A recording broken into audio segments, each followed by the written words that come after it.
Hi, I'm Mike, and this is an intro. Alright, I guess this is underrated EDH cards part 3? Yeah, what do you know? I guess it is a series. But yeah, first card up, this is going to be out of Fate Reforged. I'm going to say this wrong. Tassiguri. This guy's name's Cruelty. Now, this is a sorcery card that says each opponent discards 2 cards. Okay, an interesting thing there. A lot of cards combo off discard, especially forced. And that's not bad. And it's each opponent, so it's not targeted. It's just everyone. You can wipe someone's hand out with this if it's low game, or late game, low card counts, or any way to get this back to your hand. You can do a lot of fun. That said, this is a 6-drop sorcery. That's not usually a good thing, except it has Delve, which honestly is the only reason I think this card is playable. And when I say playable, I mean really playable. Delve is a very interesting mechanic. Each card you exile from your graveyard, while casting this spell pays for 1. Theoretically, this card could easily be brought out early game for maybe just 1 mana or even 1 or 2, because after all the spells you cast, and creatures that die, and things you sack, and you put them in the graveyard, and you don't use them anymore, and then you just, delve them away, exile them with Tassigur's Cruelty, and you can get a really quick, really efficient 2-card discard for everyone. That's actually not bad, because theoretically you can get this really early game, and this is black. You're going to have a lot of kill spells. You're going to have a lot of really scary things that you can use once, and then they're just going to be useless sitting in your graveyard. And this not only makes them useful to the spell, but you can use it for other things as well, such as, this sets up reanimation, or theft reanimation, really well. But that's more of a minor thing. Ultimately, though, I just like the fact that this can get down to easily 1-drop, everyone discards 2. That right there, I think, is really fun. Especially in EDH, where late game, although I wouldn't use this late game because at that point you want much larger discard effects, but early to mid game, I think this card's actually very efficient. That said, you don't want to exile anything that you want to get back. Now, if there's something that's in there and you just don't care about and you don't want to deal with getting it again, those are the things you want to exile. Short of that, this card's efficient. It gets what you need quickly. Late game, not so great. Mid game, good. Early game, if you can get this because you've been going through spells, that is almost perfect because it will set you up to have everyone else down 2 cards. So yeah. Next card.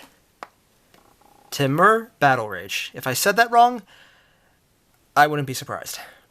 2-drop, instant, target creature gains double strike until end of turn. Okay, not bad. It's kind of like Assault Strobe, but it costs 1 more. Assault Strobe, sorcery spell from Mirrodin, it gave double strike. It was also a 1-drop. This is a 2-drop, and okay, double strike's nice, but it's only instant, it doesn't stick around, and Battle Mastery is a white aura in this exact same block that only costs 1 more colorless.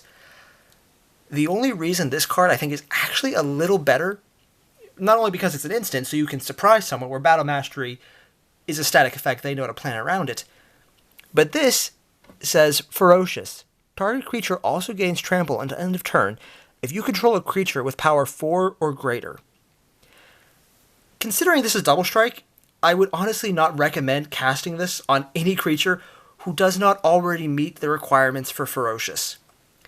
Putting this on a 1/1 to give it double strike, unless there is an absurd trade-off that you need right at the moment to win the game, like some god-forsaken reason that I cannot honestly think of that may theoretically exist, that might involve someone paying you actual money to do something stupid beyond, playing this card on a 1/1, for example, I would not do this on anyone who doesn't already meet the Ferocious cost. Because what this does is not only just give a hopefully very large creature a sudden doubling strength, but it gives them trample, which is the biggest addition you can possibly add to double strike, because not only does it make it that they do double the damage, but everything else washes over that isn't immediately soaked up by whatever's blocking it. And because this is an instant speed, it's probably, if blocked, going to be chump blocked. So you might, if you have, say, a 10-10 out, and they chump block it with, say, maybe an Eldrazi spawn, which is easily sack bait for 0/1, or something that's just there, okay, you're blocked, and now I can do something with the card, sack it. And in response, you drop this in, you massively increase the damage potential of the creature, and you ignore the fact that it's blocked practically because it's too late to add more blockers. This is truly one of the best cards when it comes to just straight up saying, I'm playing around you. Now, its versatility is a little cut down just because it's an instant, it goes away right away. But, at the same time, say you have any way to get this back or cast it multiple times being like somehow you give it rebound, I guess, or other effects like that. This is a very interesting card because it can really increase your damage dealing potential. And it makes blocking that card that does that so much harder. So if nothing else, you could probably do a straight up attrition right off the bat if they block you a lot. And, if nothing else, it'll save a big creature that's been overblocked because it'll give them a first round of damage. And if the person who's doing it doesn't want to do overkill and goes exactly for what will kill it, chances are you might be able to kill them in return and make it an even trade-off. But yeah, I just love it because it lets you play around your opponents and potentially win a game with a big creature. And the last card,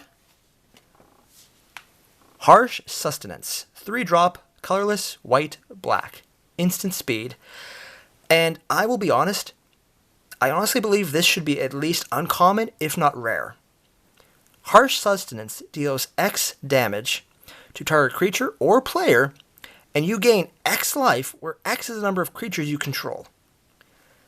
This card, I think the only reason it doesn't already have a rare rating down here is because you need to have creatures out. It needs to have another step beyond its own abilities.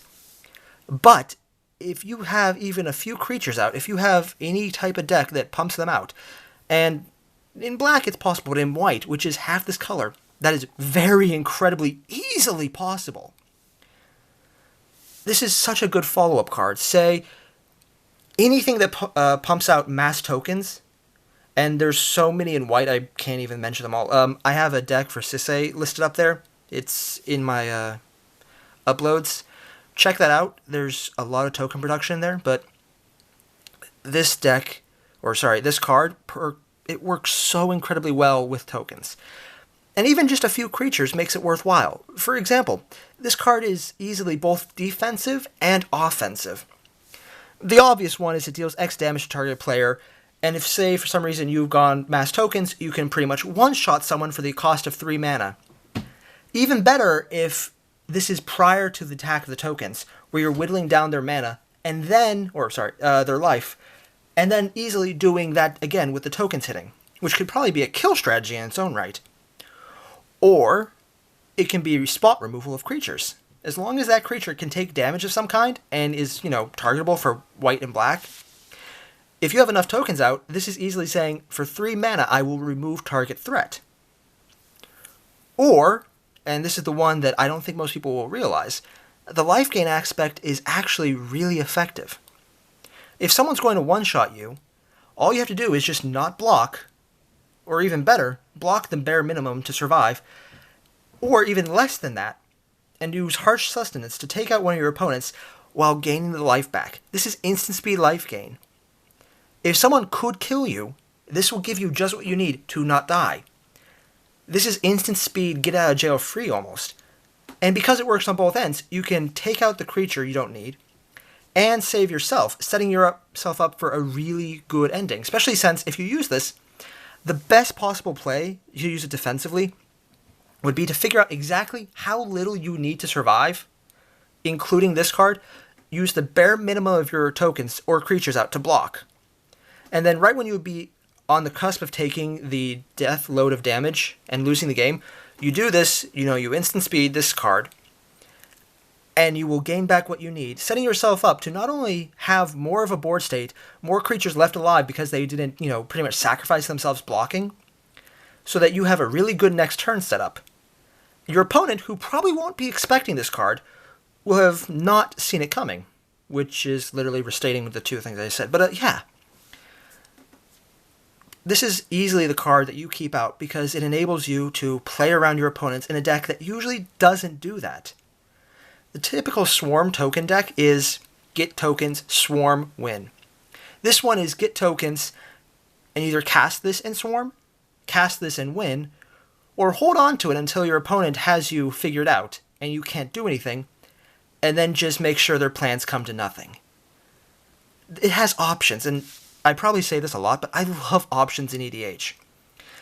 For any other format, I honestly don't know how this card would work. I don't think it would be fast enough for many other formats, but in EDH, though, this is a 3-drop instant. It can fit in tiny leaders, which I should also mention is a very nice little effect there.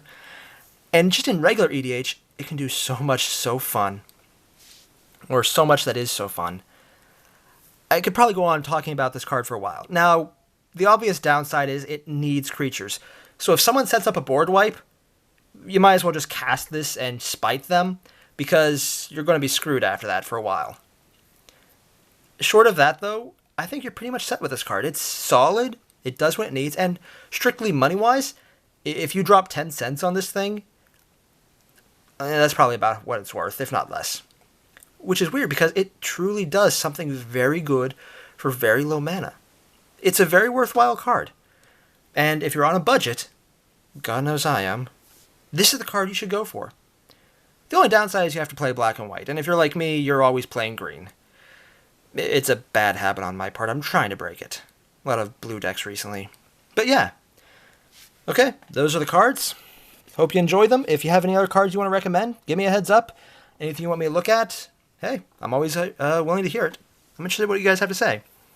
And girls, because apparently I'm not stalking strictly to women or strictly to men anymore. Yay! But yeah, hope you enjoyed this. I'm Mike. Later.